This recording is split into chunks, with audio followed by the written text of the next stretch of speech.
Le Grand Matin Sud Radio. Le petit déjeuner politique. Et 7h43, bienvenue.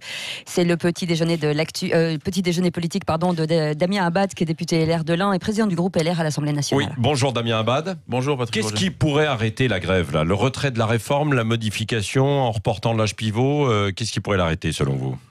Écoutez, je pense que malheureusement, il y a un dialogue qui est rompu parce qu'il y a un double langage du gouvernement. Et ce double langage, il va entraîner quoi ? La double peine pour les Français. Ni la paix sociale immédiate, ni le sauvetage des retraites à long terme. Et donc, malheureusement, il n'y a pas de recette miracle, il n'y a pas de baguette magique pour stopper la grève d'un coup quand on a tenu un double langage pendant trop longtemps. Oui, c'est ça. Mais là, du coup, on est un peu dans une forme d'impasse, non ? C'est ça ? Est-ce que le calendrier était bien choisi ? Non, moi je pense qu'il y a une responsabilité du gouvernement, d'abord sur le calendrier. En 93, en 2003 et en 2010, toutes les réformes des retraites faites par la droite, il n'y a jamais eu un calendrier qui a été pris à côté de Noël. Là, c'est 15 jours avant Noël. Ceci, effectivement, est contestable parce qu'on sait que le chiffre d'affaires des commerçants peut être multiplié par 2, par 3, voire par 5. Et donc, il y a un impact économique majeur. Il y a une responsabilité du gouvernement là-dessus parce que c'est lui qui est maître du calendrier. Il y a une responsabilité sur la méthode également. Et il y a une responsabilité, bien sûr, aussi sur le fond de la réforme des retraites. Ouais, donc, vous voulez dire que le gouvernement, justement, a sa part de responsabilité dans ce qui va se passer là, dans les jours qui viennent. Pas de trêve, probablement, toujours des grèves. Et que c'est à lui, alors la balle est dans son camp ? La balle est dans le camp de tout le monde. Il y a une part, bien sûr, de responsabilité d'un certain nombre de syndicats, mais il y a une part de responsabilité du gouvernement parce que aujourd'hui, finalement, on ne sait plus de quelle réforme on parle. Prenons le psychodrame qui est en train de se passer sur la question de l'âge pivot ou l'âge d'équilibre aujourd'hui. Les Français ne comprennent plus. On a un président de la République qui nous a dit « Je ne toucherai pas à l'âge légal de la retraite, ça sera 62 ans pour tout le monde ».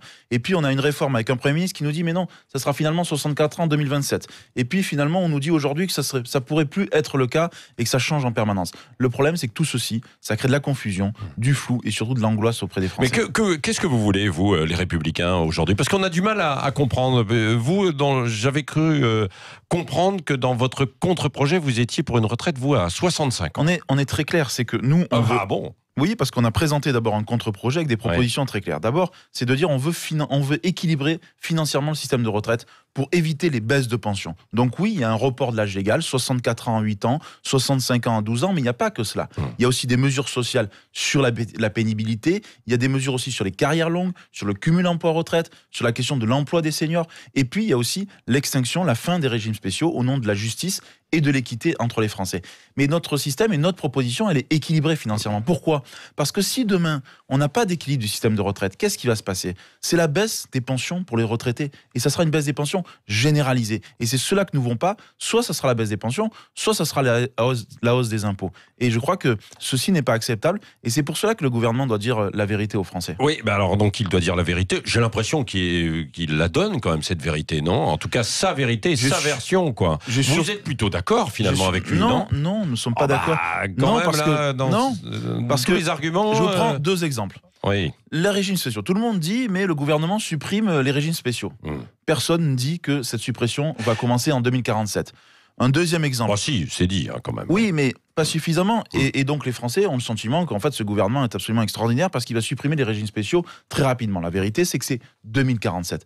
Ensuite, le système par points, il pose aussi un certain nombre d'interrogations pour les mères de famille, pour les carrières longues, pour un certain nombre de personnes également en tant que tel. Le point, comment on va garantir la valeur du point ? Comment on va faire pour que le point il évolue au moins au niveau du salaire moyen en France ? Il n'y a aucune garantie, surtout avec un gouvernement dit non, il y a des garanties, ça va être fixé, etc. Là aussi un exemple très concret. Ce gouvernement avait dit la même chose sur l'indexation des retraites au niveau de l'inflation, et qu'est-ce qu'il a pratiqué ? La désindexation des retraites, c'est simplement la censure du Conseil constitutionnel qui a sauvé les choses. Donc personne ne le croit, et c'est ça la difficulté, et c'est ça la responsabilité aujourd'hui de la parole gouvernementale. Donc le gouvernement devrait renoncer à la réforme avec la retraite à points. Non.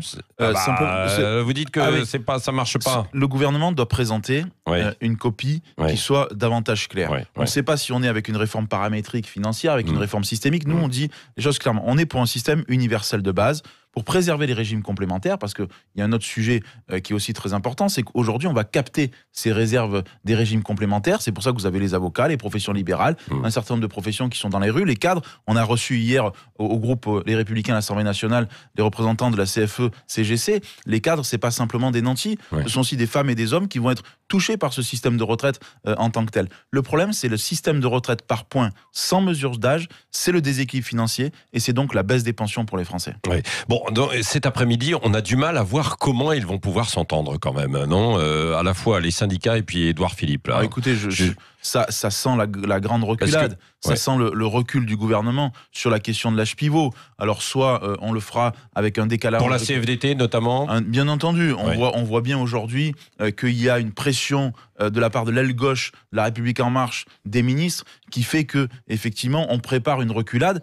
Et ce qui sera quand même symbolique, parce que ça sera vraiment la première fois que le gouvernement recule sur une grande réforme majeure, qui sera la réforme des retraites, et qui montre qu'il aura perdu ses galons de l'audace réformatrice. Oui, mais il aura quand même imposé sa réforme à point, alors sans doute. Quoi. Mais une réforme à point sans la mesure d'âge, c'est une réforme qui est intenable, qui est impossible, et tout le monde le sait. Est-ce que vous pensez, Damien Abad, que finalement, sur cet âge d'équilibre, c'était quelque part une manœuvre, quoi, pour donner aussi du grain à moudre aux syndicats, et notamment à la CFDT?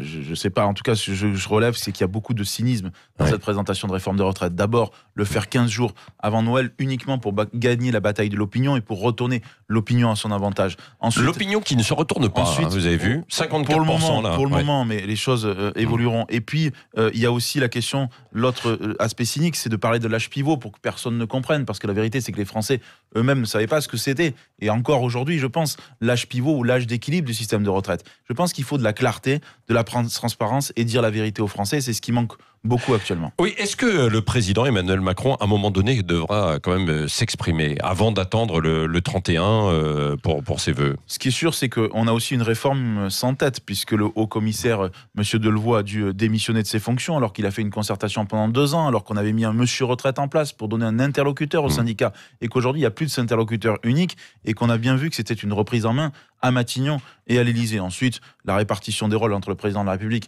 et le Premier ministre, c'est à eux de l'assumer. Ce que je constate simplement, c'est que le président de la République, soit par sa non-expression, soit par son flou volontaire, crée beaucoup de crispation, beaucoup d'angoisse chez les Français. Oui, à propos de Jean-Paul Delevoye, la justice doit aller jusqu'au bout.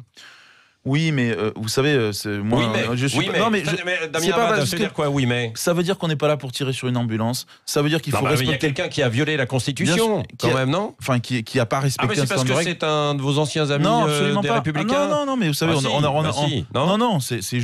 c'est juste qu'on sait très bien tout ça, comment a été organisé, et on sait très bien comment cela s'est passé. Je dis simplement qu'aujourd'hui, M. Delevoye a fait une erreur, a fait une faute, bien entendu. Il y a une question de la légalité, c'est à la justice de trancher, et c'est pas aux responsables politiques de donner leur avis sur tel ou tel point. Ce que je constate simplement, c'est que tout ceci est très désolant pour la France, parce qu'on avait quelqu'un qu'on aime ou qu'on n'aime pas, mais qui avait au moins une expertise technique sur le sujet, qui était l'interlocuteur des syndicats. Il était payé par les assurances. Ouais. Ça, c'est sûr, je le confirme. Ouais. Et tout ceci montre bien que finalement, dans le nouveau monde, il y a quand même beaucoup de relents de l'ancien monde. Oui, mais bon, la justice doit aller jusqu'au bout pour Jean-Paul Delevoye. Bien sûr, mais c'est le rôle de la justice, bien entendu.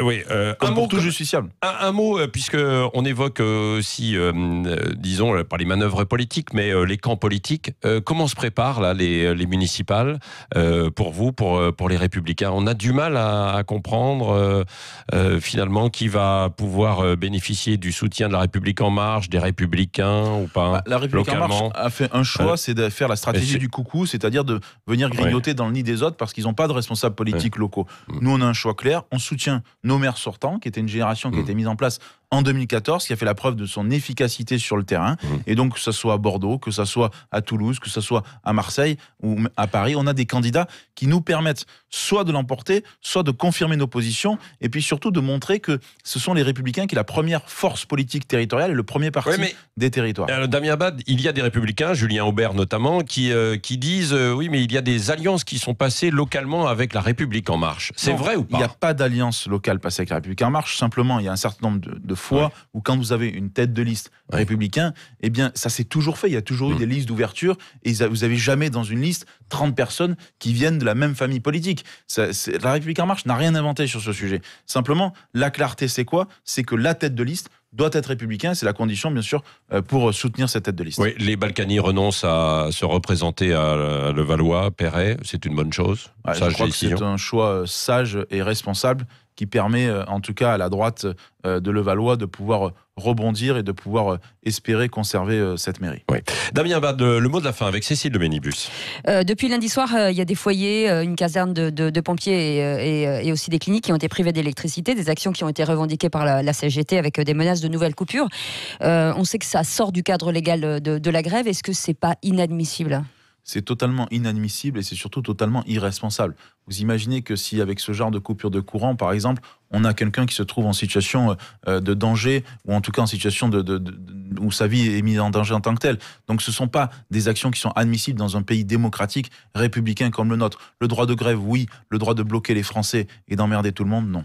Oui, donc il faut poursuivre en justice éventuellement aussi, là encore. Moi, je souhaite qu'on aille effectivement jusqu'au bout et que la justice prenne ses responsabilités aussi sur ce sujet-là, parce que sinon on laisse tout faire et on voit bien ensuite le désordre qu'il y a partout dans notre pays. Oui. Est-ce que Philippe Martinez, est responsable de ça ?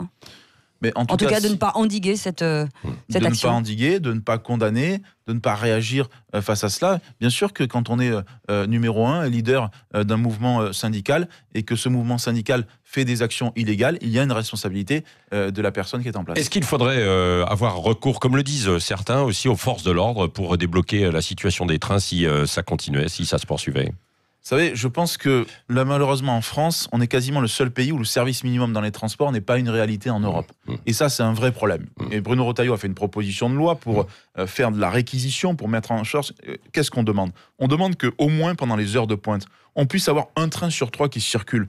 Ça, c'est pas remettre en cause le droit de grève, c'est respecter le droit des Français d'aller travailler librement et de pas galérer tous les matins ou tous les soirs quand on rentre chez soi. C'est ça la réalité. Et on est le seul pays en Europe à pas pouvoir porter ce service minimum dans les transports. Je pense qu'on doit effectivement aller plus loin et expliquer à tout le monde que même pour les syndicats, c'est pas bon. Parce que la réalité, c'est que du coup, ça détourne l'opinion du mouvement social en tant que tel. Merci Damien Abad, président du groupe républicain à l'Assemblée nationale, était l'invité ce matin de Sud Radio. Dans 10 minutes maintenant... David Belliard, candidat Europe Écologie Les Verts à la mairie de Paris. Eh oui, et puis il pourrait y avoir une alliance avec Cédric Villani. On va voir ça dans quelques minutes. Bougez pas, il est 7h50.